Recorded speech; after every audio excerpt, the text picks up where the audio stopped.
Hi, I'm Doc Gilbert and I'm the founder and director of Intimacy Philippines, and I am a counselor and clinical psychologist. So, ang pag-uusapan natin ngayon ay porn addiction. Napapanahong topic ito, no? So, ano nga ba yung porn addiction?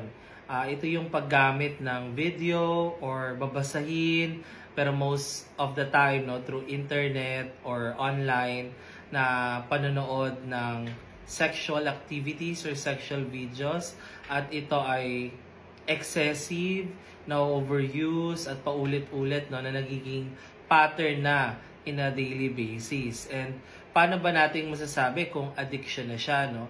Kapag sinabi nating addiction, meron tayong tinatawag na pattern or cycle, no? So kapag stress ang isang tao, yun yung ginagamit niya to soothe or to cope the stress.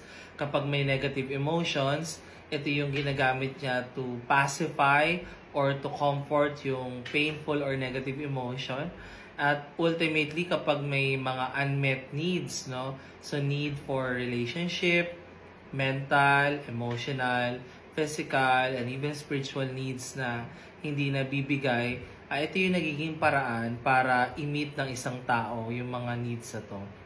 So to follow through, paano ba natin ma-overcome to and ano ba yung mga specific effects nito, please watch the next video.